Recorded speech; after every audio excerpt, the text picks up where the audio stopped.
Ready. Okay. Good afternoon, everyone, and welcome to Humor. Please note that this is a live streamed and recorded session that will be also available on our Facebook and YouTube channels. This is the first session of the Humor Book Launch Seminar Series. We have various series at our institute, such as the Attire Interdisciplinary Series, the Doctoral Series, African Epistemology, the Humor Lapsad Publishing Series, the Humor 5 Series, and of course, this is the Humor Book Launch Series. We also have the Humor Book Launch Series. This is the first session of the Humor Book Launch Series, which is a forum of acknowledgement of critical engagement with the work being produced in and on the African continent, which is particularly relevant to humor and our intellectual agenda and research focus. For those that are new to the space, HUMA is the Institute of Humanities in Africa, a hub of innovative research, opening new ideas of interdisciplinary inquiry, establishing strong connections between scholars in the Institute within the University of Cape Town, nationally, and with other institutes elsewhere. My name is Minenhle Ncube, and I am a doctoral fellow at HUMA with the Future Hospitals and Ethics of Care Research Strand. Our guest scholar today is Professor AbdouMaliq Simone, who is a senior professorial fellow at the Urban Institute at the University of Sheffield. And he's a visiting professor of urban studies at the Africa Center for Cities at UCT. He has worked for a wide range of multilateral institutions and NGOs that specialize in urban development. He has also held academic appointments at Medgar Evers College, the University of Khartoum, Cape Coast University, Witwatersrand University, Goldsmiths College, the University of London. He has for decades traveled across the world working with various municipalities, research groups, and social movements on issues pertaining urban transformation. Today, he will present his book called Improvised Lives, Rhythms of Endurance in an Urban South, which is about the poor and the working class in the cities of the South who find themselves in urban spaces that are conventionally construed as places to reside or inhabit. His other key publications include For the City Yet to Come, City Life from Jakarta, Movements at the Crossroads, and others. His discussant today will be our senior research fellow from HUMA, Dr. Sanya Osha, who has published in anthropology, cultural studies, knowledge systems of Africa, and the politics of the West region. Sanya is an academic who's worked at Smith College in the US, the University of Groningen, UKZN, UNISA, the African Studies Center in Leiden, and he's also part of the On Being Human research strand at HUMA. Once again, thank you so much, Professor Simone, for making time. We really look forward to hearing about your book, Improvised Lives, Rhythms of Endurance. You can have the floor. Okay, thank you. Let me,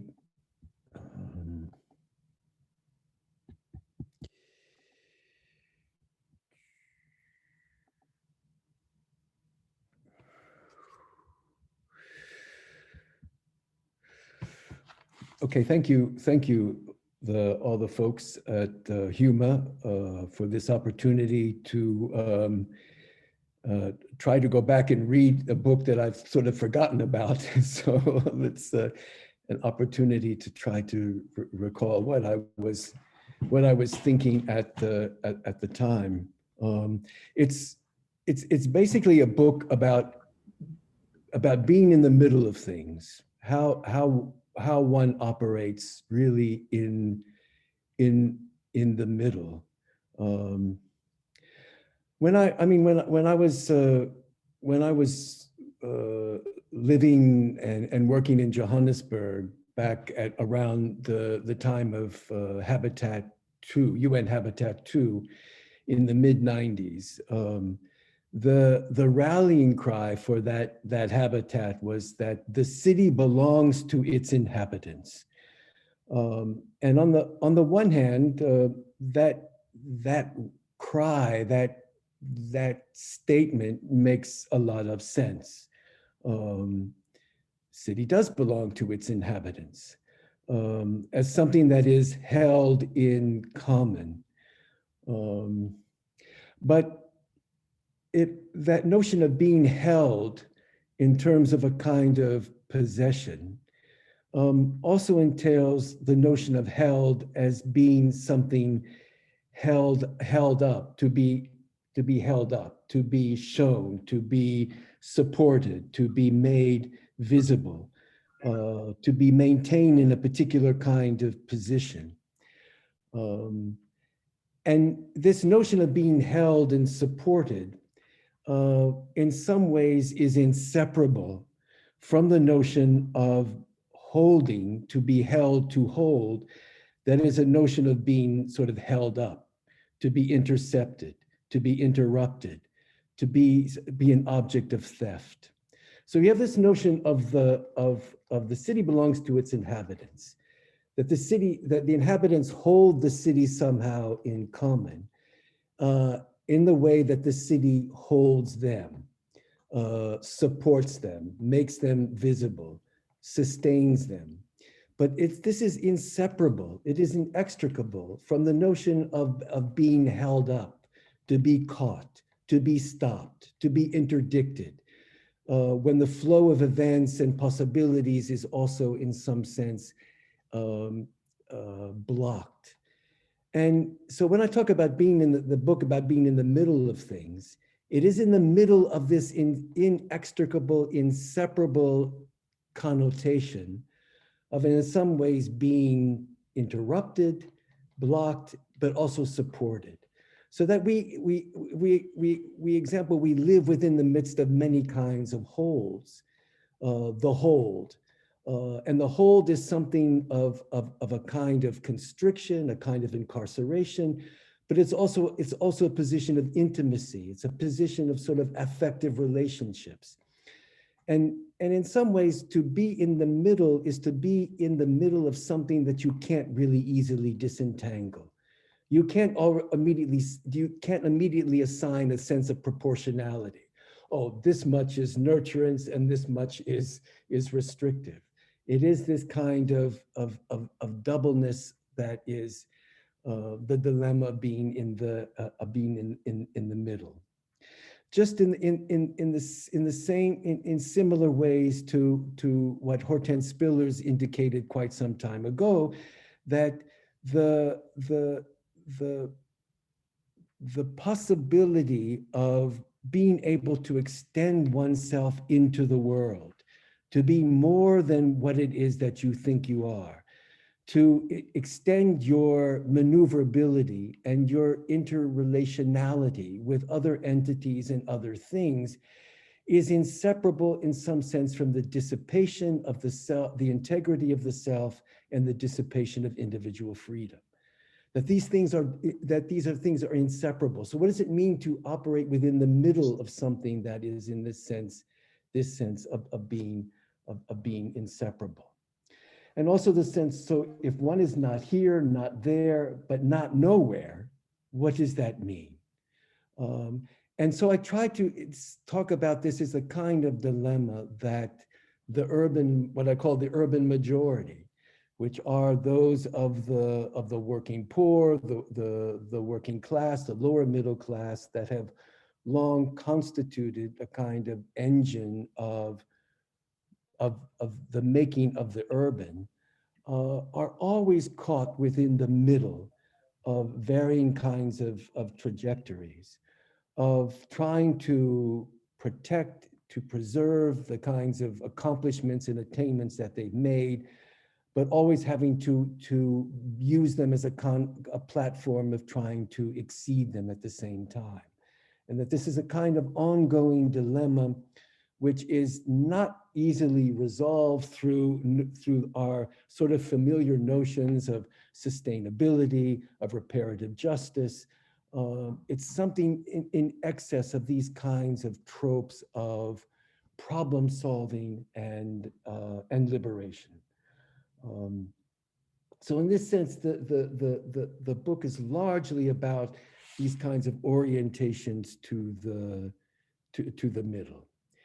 And so I come at this from a number of different vantage points. So once in conversation with Joseph Jarman of the Art Ensemble of Chicago many years ago, we discussed the cut, the earthquake in Black music at the beginning of the 1960s. That period, which corresponded to the sort of significant post-colonial moment in Africa. So with Coltrane's Giant Steps or Nat Coleman's The Shape of Jazz to Come. And within the new compositional improvisational structures of what was called Black classical music at the time, it was possible to figure out how the ensemble left home, left the recognizable melody, but nearly impossible to tell how the return home was to be navigated, back to the kind of familiar chord changes. And Jarman at the time describes this as a process of getting carried away. No longer would Black musicians like himself be interested in pretending that there was a home for Blackness in this world. We were carried away, as he said, we were carried away to America. We carry ourselves away without destination. We carry ourselves as we get carried away. And in some sense, this relates to, in some sense, the kind of epistemological framework across sort of majority districts of the urban South everywhere, as was purportedly said during an interview by one of the leaders of Brazil's largest extra-parliamentary group, saying no more proletariat or unhappy people are oppressed. There's a third thing growing out there, raised in the mud, educated through sheer literacy, getting their own diplomas on the street, like a monstrous alien hidden under the crevices of the city. A new language has already sprung. That's it, a different language. You're standing right before the post-poverty. You will only get somewhere if you stop defending normalcy. There won't be any more normalcy. We need to auto-criticize, you need to auto-criticize your own incompetence. But to be quite frank, your morality. The difference is we live here and we have no way out, just shit. And we already work in it. Understand me, brother, there is no solution.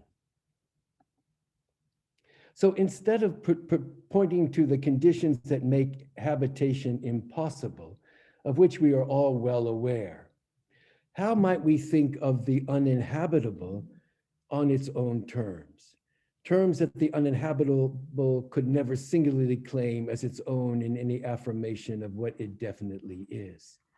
So what I'm trying to do partly in this book is to say that the urban is a condition, an ongoing process that was never meant to be inhabited, of which inhabitation is in some sense impossible.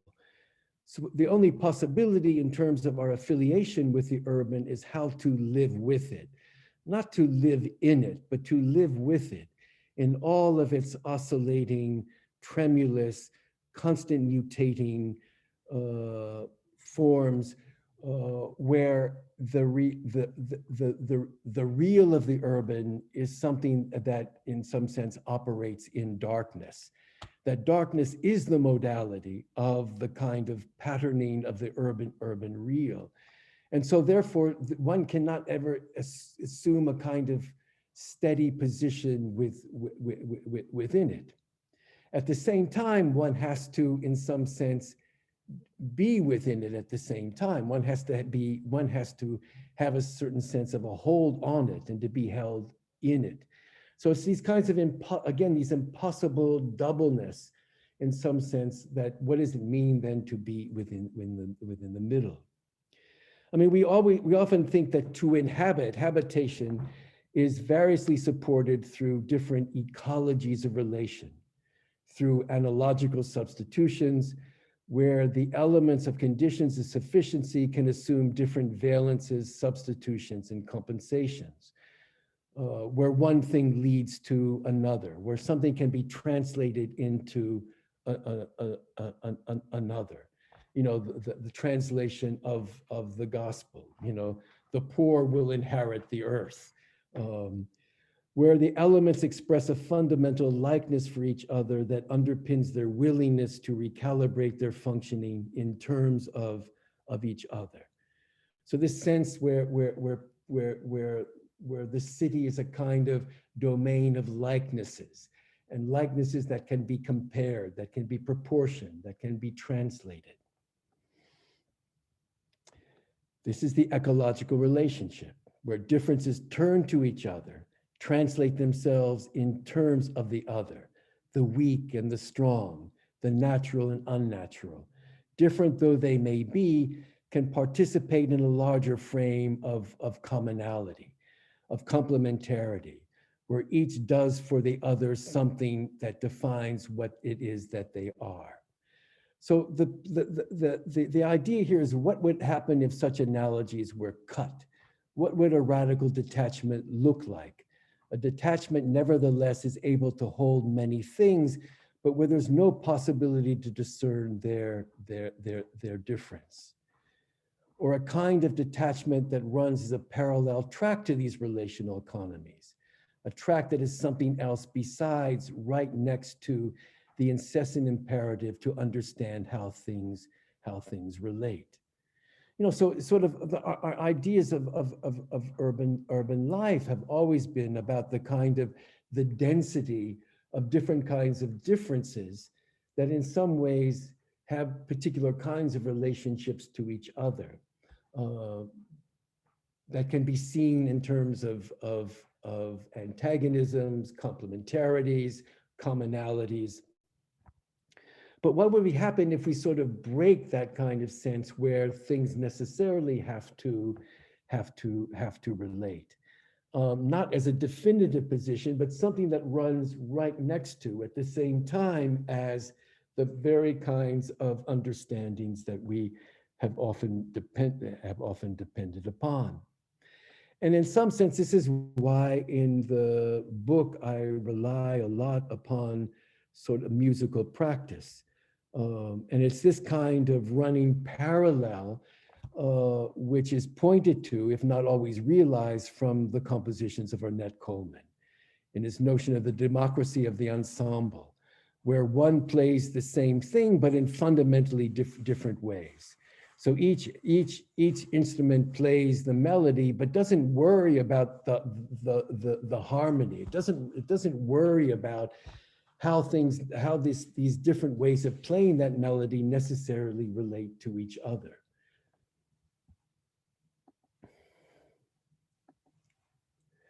So I wanted to circumvent in this book as well, to circumvent the notion that things are terrible and human, but nevertheless people do more than survive narrative, that the end constitutes a kind of dismissal of urbanity. A qualification that instead fuels sentiments that something has to be done now. I wanted to get away from this notion that in somehow the poor are resilient, that there's something fundamentally about their character that enables them to endure and make the best out of particular situations. I wanted to sort of avoid that and to talk more about a kind of collective composition, a co-composition of urban life, of changing urban life, that operates as a kind of machine, and that residents are part of that machine, of which there are particular kinds of logics and orientations and tools that are at work that may not necessarily manage to overcome the kind of macro structural disparities of power, but yet nevertheless never stop this process of recomposition, of always adding something to urban life, which is is unprecedented, not easily recognizable, and therefore not easily controlled. I mean, I don't dismiss the notion that something needs to be done, but rather to point out that in the doing, something remains unaccounted for, that there's always a kind of surfeitive experience that is a necessary complement to calculation, to assessments of efficacy, whether it's about justice or productivity, for any doing can only do so if it narrows the horizon of consideration and anticipation. So in something needs to be done, but something that is a surplus to the ability to calculate, but doesn't say that calculation is completely unnecessary. Again, in this sort of notion of middle. And here I find sort of what Brian Masumi has to say is important when he says the theory of surplus value in the richest sense concerns the singular vivacity of a quality's appearing such as it is, just this, and the revivification this potentiality bequeaths. It is a surplus value of life. That is, it's an occasion, always, any situation always proposes for the world a surplus of pattern potential.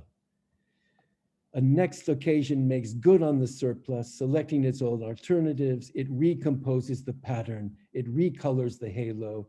It invents new patterns in its bid for freedom. So always something that comes into something that comes into the world that has to be connected to what already exists, that has to be made useful in a way that's recognizable at the moment, but that cannot always be captured by the terms of that recognition. So again, it's the middle between what can be discerned, what can be recognized, what can be calculated, and what cannot.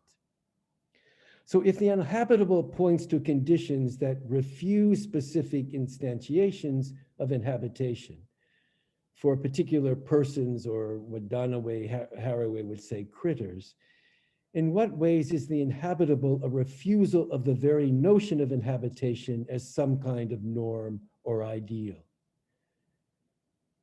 And in this sense, the notion of refusal is important here. Because in a way, look at all of, particularly within urban life, look at all of the policies, look at all of the apparatuses of control that are undertaken in the name of prolonging life, in the name of prolonging inhabitation.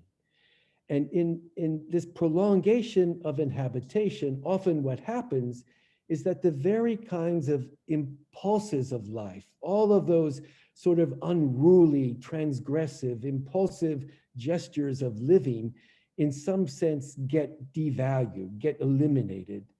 In the sense that Fred Moten has talked about as that in the need to prolong life, life's priority in some sense goes right out the window. So how does one refuse that? How does one refuse the sort of notion of the norm and ideal of inhabitation? So not only is the uninhabitable a mode of living with the urban, as presently constituted in its different scalar manifestations, but also a kind of living without it at the same time. The uninhabitable set free from the conditions of unfreedom that anchor judgments about what is to be considered habitable or not, about whose habitation is worthy or not in particular circumstances, and dissociated from the ambiguities of the enactment of habitation, is thus living without a discernible world, and thus something without apparent scale. It is the urban itself. That is a register without scale, without orientation. Again, in the middle of things, in the middle, without a kind of clear sense of polarities of orientation.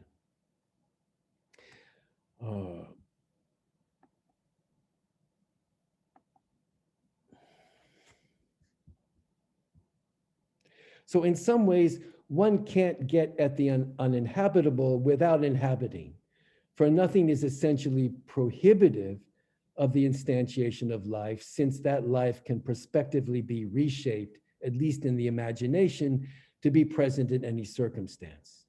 So here, the uninhabitable is both a retrospective designation, something that proves itself after a particular duration. For there are vast histories of people who have attempted to, despite all odds, to operate in circumstances seemingly prohibitive of human functioning, where their very humanity is put to work only for them to conclude that they have turned into something unrecognizable within those very terms. So at the heart of urban life was the belief in the capacity of the human to operate according to the maximization of its position. And this required a notion of free will, of the ability to act freely amongst otherwise constraining interdependencies. But as we well know, this freedom necessitated relegating certain bodies to the status of property, capable of circulating only through the transactional circuits of economic exchange and valuation. So can then any detachment of urban life from this dependency on subjugation be conducted in the language of freedom and autonomy? What are the vernaculars at work in terms of working class districts that manage to maintain conditions just this side of precarity, a life of small attainments, modes of sociality that are embedded in a kind of darkness, difficult to empirically verify, a darkness of intensive compression. And by that intensive compression, I mean that there's so many different kinds of practices, different kinds of orientations, different kinds of things going on, that it's difficult to, again, tell which one are operative at a given moment. Is it something that's manipulative or generative? Is it something that's caring or violent? Sometimes these things are, again, so compressed with each other that it's difficult to discern for sure. So all of these different sensibilities of the uninhabitable as a kind of way of being in the middle, the uninhabitable of living with the urban without scale, of the uninhabitable being the kinds of conditions that no matter what people bring to the table and attempt to do, they find it impossible to be able to sustain a sense of themselves. The uninhabitable as a kind of way of refusing inhabitation, the norms and ideals of inhabitation. All of those different sensibilities, whether they be contradictory or not, operate as a kind of ensemble, like a musical ensemble, as like the art ensemble of Chicago, as an enactment of vision in immediate practice, an experiment that may not go anywhere, an experiment that might easily implode, that has no guarantee, but is a necessary means of addressing a world of constraint, of closure, in terms that cut across the coherence of that world. Out of place, always out of place, but always capable of neighborly relations and strange alliances. So it draws deeply on the, how am I running for time? How am I? You can speak for maybe 5 more minutes, okay, maximum. So again, it's a book that draws deeply on African-American experience, thought, and composition, particularly in terms of music. It also extends Lefebvre's rhythm analytics to a polyrhythmic field of affecting and being affected. It doesn't diffuse the infrastructural patterning of causation, of how to attribute responsibility, but rather is attuned to what else, something besides right next to this infrastructural patterning might be taking place, different architectures of rhythm and sound. So it's this kind of the simultaneity, for example, of the need for particular kinds of social movements, particular kinds of institutions, particular kinds of collective organization, but also seeing that the collective is also something else besides these kinds of modalities, that there's a way to operate in concert and collectivity that falls outside of those kinds of familiar institutional tropes. And in ways that oftentimes the notion of the musical ensemble might help us to get at.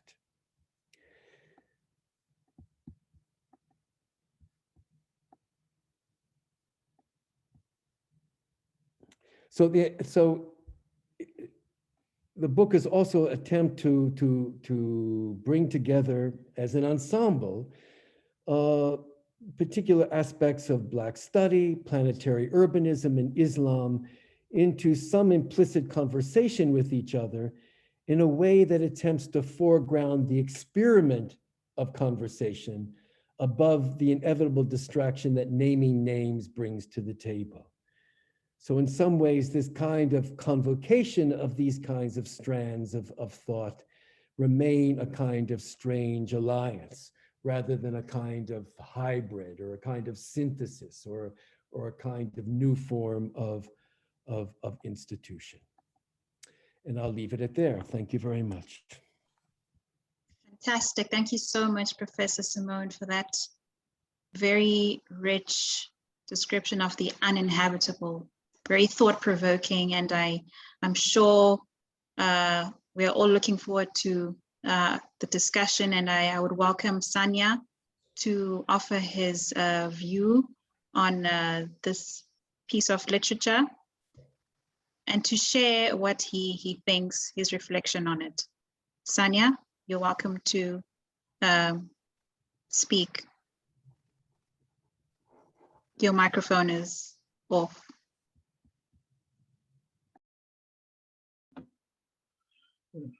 Thank you very much, Mimi. Hello, everyone, and thanks for being present at this forum. I thank Professor Simone for his very layered, rich analysis or discussion of his book. And my own discussion will be quite brief, because the book itself is quite brief, just about 136 pages, but very densely written. And I'll also try and situate it within the larger context of his previous writings, a lot of which I like very much.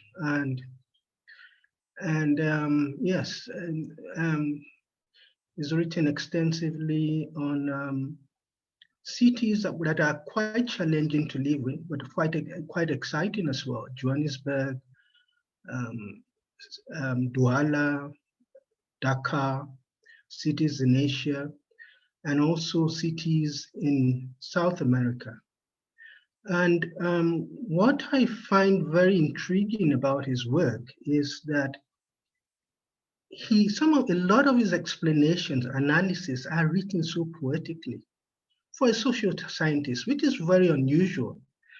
And when he even explains his work, he explains it as a poet would, like a storyteller. So cities that we think that ordinary urbanists would pathologize, totally describe as being totally unlivable, come alive in his discussions. And we see that also in this new book.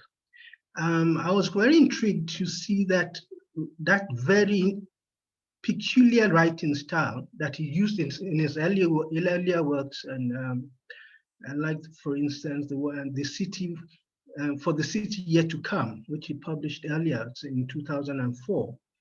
But I mean, that was written in a much more conventional style, and there are certain case studies he discussed, and cities like Winterveld in South Africa, Douala in Cameroon, and Dakar in Senegal, amongst others. And I was looking for that also in this book. I got some. I was very impressed about how he wrote about North African city. about, people, having all kinds of possibilities, that the city is a place of possibilities, limitless possibilities. And in spite of whatever harsh conditions, in spite of how difficult, how economic, social, infrastructural, people devise ways to remake themselves, to find new forms of conviviality, and the densities that accrue from these interactions in urban centers are richly captured in most of his work, and including this new book as well. I like the way that he's explained it better about being interested in the middle, that which is not neither here or there, between polarities. And we can't, because it's very difficult to capture the truth of the realities by using polarities, and that we need to think and express them in complementarities. That is also been a feature that is reflected in a lot of his work, in previous work, and including this one. And he talks about ensemble, jazz, and what have you, and how that can be used. The musical practice can be used in capturing a lot of what happens in terms of in our cities, in terms of the dynamics, because they're very difficult to capture conceptually, theoretically, and perhaps the main conventional conceptual tools in social science might not readily capture what is really happening on the ground. And I think it's very inventive, very innovative that he finds jazz, not the jazz of Louis Armstrong or Duke Ellington, but the more avant-garde kind, Sun Ra, Ornette Coleman, Cecil Taylor, John Coltrane, and these are very, for some listeners, can be quite challenging, but I think he captures the sort of densities he's talking about when he reflects on the situations in cities around the world generally. How, we have to talk about other kinds of dynamics and forms. And I find that quite interesting. And he mentions, for instance, how Sun Ra had to create other realities in the urban center of Chicago after escaping the cruel racial conditions in the South. And he had to create a new kind of world for himself, exploring the future through music, through musical practice. And that a lot of that could be equated somehow to inhabitants of the cities who come from everywhere, looking for a better life, looking for better opportunities, and they are given an opportunity to reinvent themselves, to remake themselves, and in remaking themselves, they remake the space, the material culture in which they live. And so this also falls in line with his earlier work about how the cities are actually a place of invention and reinvention of both beings and material culture, and that we should always be very alert to trying to understand how these dynamics work, and not be quick to pathologize them and say this is the norm, this isn't the norm. I find that quite ideologically appropriate, quite ideologically endearing, that cities that would look, he never talks down on African cities for him. I've never seen any kind of work of his that talks down on African cities. Rather than he tries to explain the dynamics and understand what is really happening, and try to bring up new ways, find new ways of describing what happens, because a lot of our academic vocabulary and vernacular don't quite address what happens in our cities. And this work also falls in line with that. One other quality I like about the work is that he reveals more about himself. Autobiographical, details are he's quite liberal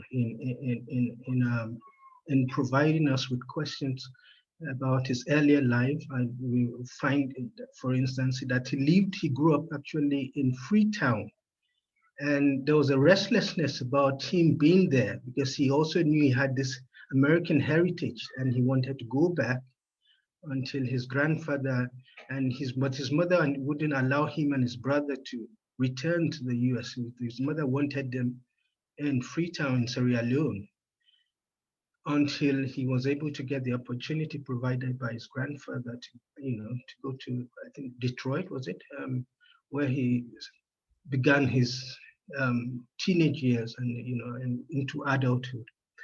And that I think it made that, I think it explains his restlessness also about wanting to be in several places, to understand several places, to understand the world in all its complexities and all the urban forms that we find in the world, which are quite diverse, quite dense, and often quite challenging to explain. And he's made this his life mission to try and understand and explain various urban connotations, where we find them in Africa, in Asia, in the US, in Europe. And a lot of his work has been that. And I think he's also been fortunate to work in several spheres from academia, NGO, and both as a researcher and academic. So he wears several professional hats, and I think that helps him. That adds several layers of density and complexity to how he explains and analyzes, our urban context. All of this is in consonant, like I said, with his earlier work and his earlier thoughts about, the challenging but exciting nature of the cities we inhabit today. I'll stop here for now, and hopefully there'll be more insights and discussion. But I'm very grateful for this opportunity to comment on a very interesting book. Thank you. Absolutely, it's a very interesting book. I must agree with you on the poetic side. I like the metaphor and the vocabulary he uses. That is also quite musical, a repertoire of things that people are trying to incorporate in their improvised lives in pursuit of finding a somewhere to create for themselves in a place where it's very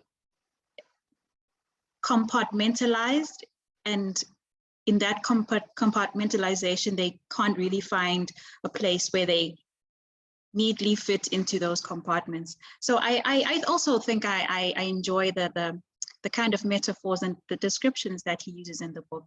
And I'd like to ask whether he has a response. Professor, do you have a response to Sanya's reflection? No, just to say it, I appreciate the generous engagement in reading, the kindness, the perceptibility of not only this work but the larger project, yeah, I mean, when I first started writing, I mean, the notion of its poetic quality was more of an accusation than anything else, and I was initially inclined to always try to defend myself as a kind of, I still am a real social scientist in a way, but as the years go by, I guess I've more fully embraced the willingness to try to experiment more with the way in which these texts are written. So yeah, I thank Sonia for the really close and generous and kind reading. Appreciate that. Indeed. We are going to open the floor for questions. If you do have a question, you can indicate with an emoji, or you can post your question in the chat. That's also very welcome. I just want to say as well that I think your book is very, it's very appropriate, and it's very important. I'm thinking of my own research, my master's research back in Zimbabwe, where I studied urbanity in a rural area. I think your book is not only relevant in thinking about urban spaces, but thinking about rural places that are becoming urbanized, the fragmentedness that arises from that, and the ways in which people are trying to construct themselves around these fragmentations, these compartmentalizations that don't necessarily fit them.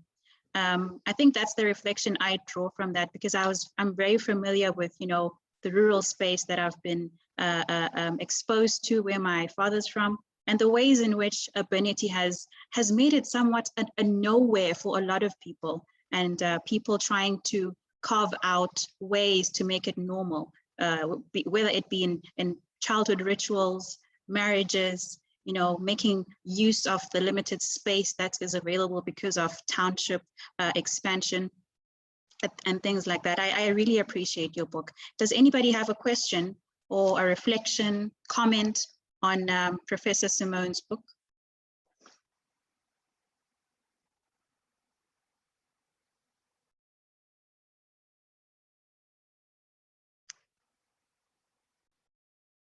Okay, I take that there's a lot of reflection happening. People are still processing their thoughts. Sanya, anything you'd like to say as well? You're on. Yeah. Not immediately. Maybe later on. I mean, to just respond to your comment about the extension of urbanities into what we would see as rural areas. I mean, I think that's a really important point. And another dimension of the uninhabitable, to add to the mix of them so far, would be the way in which what we would consider to be the sort of center of cities, you know, the urban core, perhaps increasingly uninhabitable, because increasingly it is a kind of locus of speculation, of financialized assets, where it has become so abstracted that it's very difficult to provide a kind of inventory of the actual activities that actually occur within the urban core. I mean, you have offices and you have bodies occupying those offices, but you know, it's not that they're exactly making anything or providing oftentimes really recognizable services, but that it exists as a kind of as a locus of abstraction, of speculation. And this has had, but because it in some sense produces such kinds of inflated value, that this has implications for then where and how people actually live. And so there has been within the past, you know, over the past several decades, this kind of movement of more and more residencies to these extensions you know, so that the urban, you know, the region extends far beyond its urban core. For example, in Jakarta, Jakarta is a city of, the city limits are 9.5 million people. The surrounding region is close to 35 million people. So you have a sense of where the real residency is taking place. And if you begin to sort of look closely at those kinds of extended regions, it is what you're talking about. It is these kinds of very different kinds of logics and activities and practices now finding themselves sort of next to each other in ways which are not subsumed under some kind of coherent framework that explains just the ways in which they are to relate. So in some sense,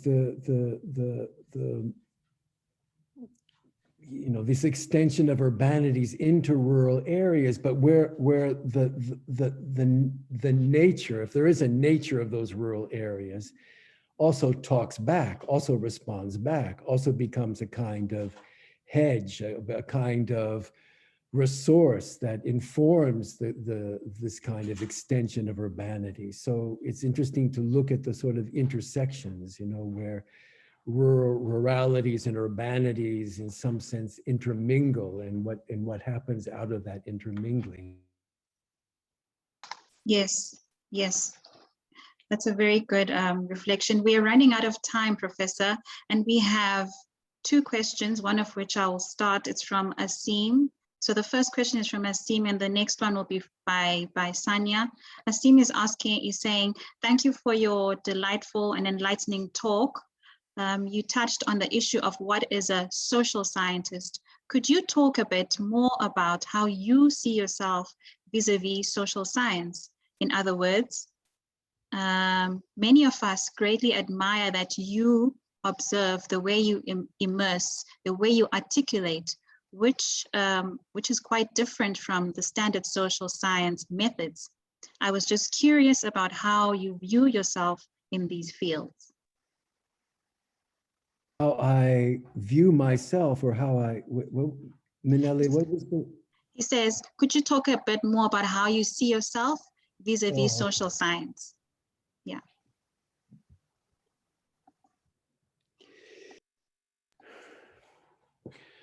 Well, I mean, again, it's trying to configure a kind of position in the middle between sort of having to pay attention to it because it is the kind of legitimate vehicle through which certain observations are valued and communicated.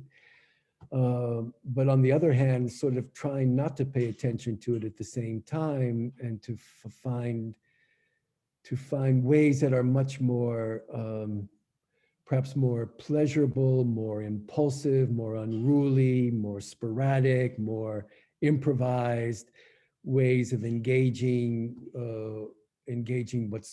what's going on.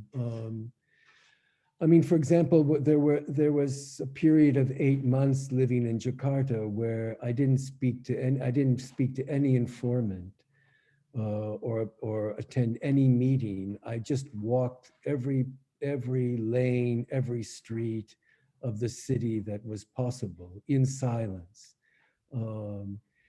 And you know, that's sort of not a kind of, it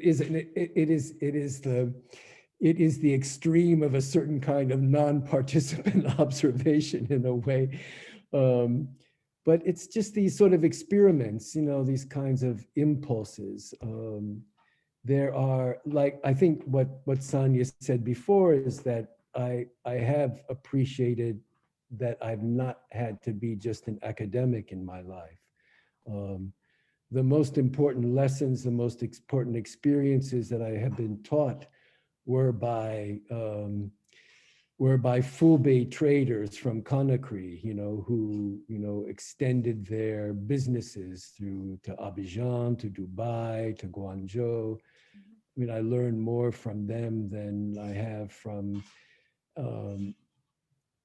and so how to sort of do both is, I guess, what I'm trying to say. Yes.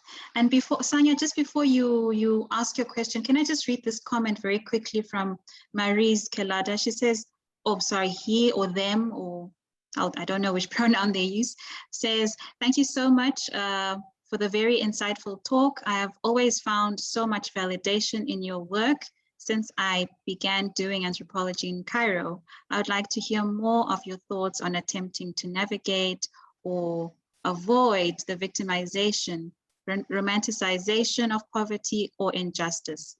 Thank you. We have a few more minutes left, Sanya. I don't know what your question is, but we have to, quickly wrap this up. Okay. My question is quite brief.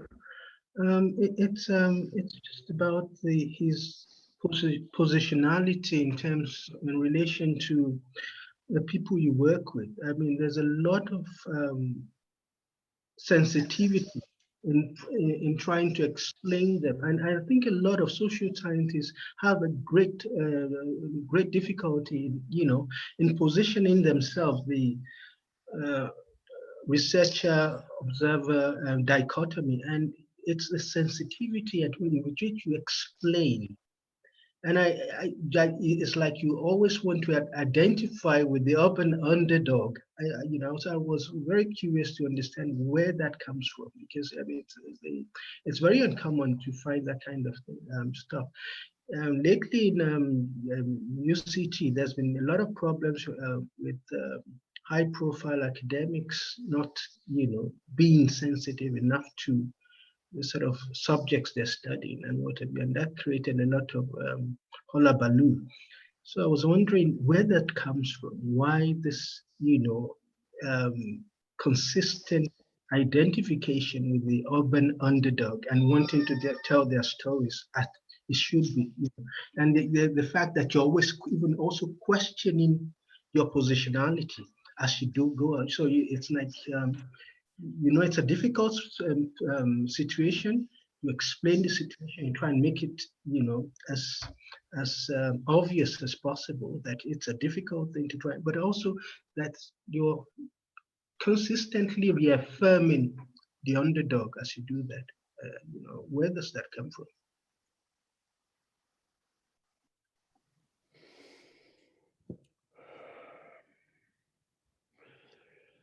I'm not sure exactly the genealogy of the original sentiment,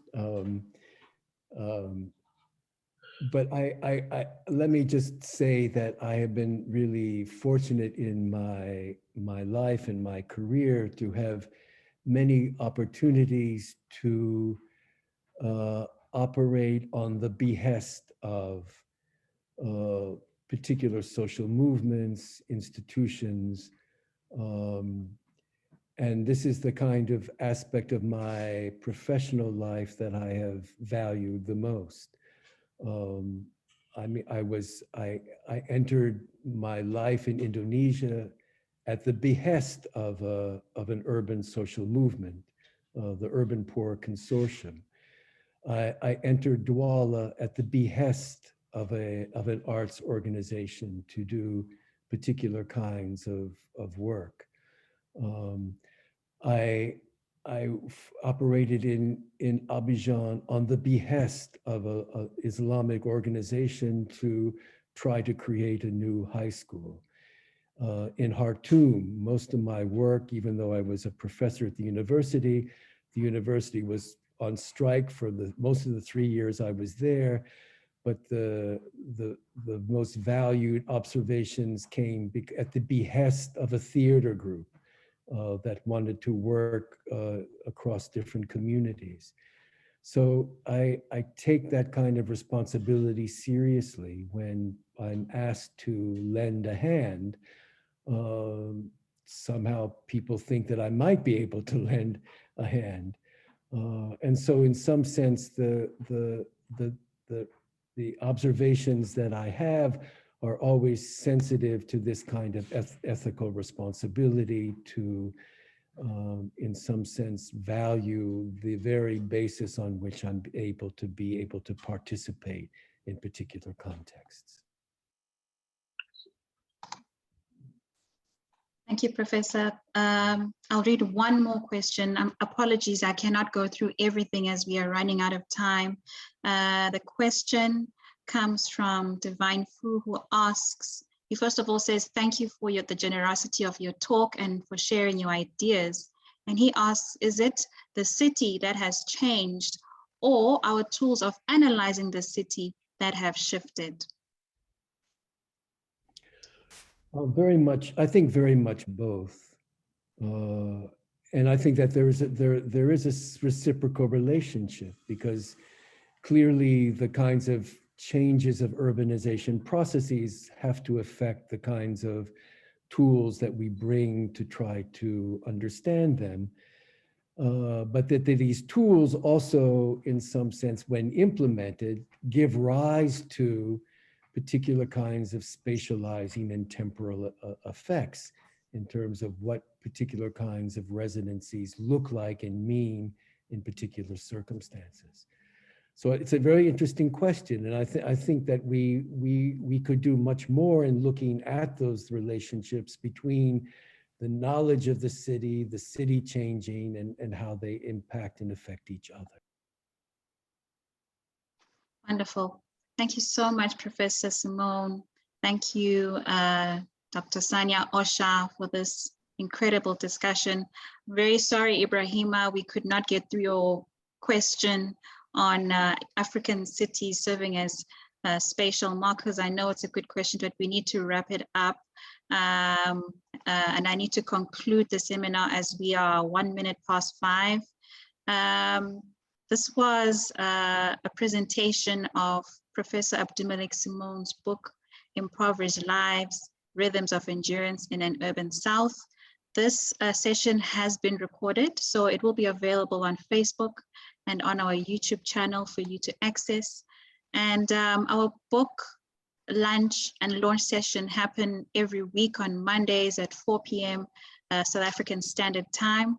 Next week, we will be hosting Dr. Tinashe Mushakavanu on the 10th of May, who will be presenting his book, Reincarnating Marechera, with Ralph Bolland as a discussant. And the following week will be a book lunch with Professor Mahmoud Mamdani on his book, Neither Settler Nor Native, with discussant Dominic Somda. That's on the 17th of May. So these are the sessions that are lined up for our Monday sessions soon.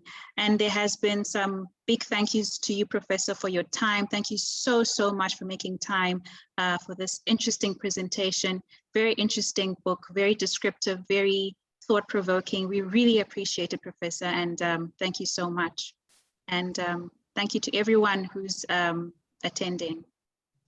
Thank you, Maneli. Thank you, Divine. Thank you, Sanya. Thanks, Huma, and all the best to you now.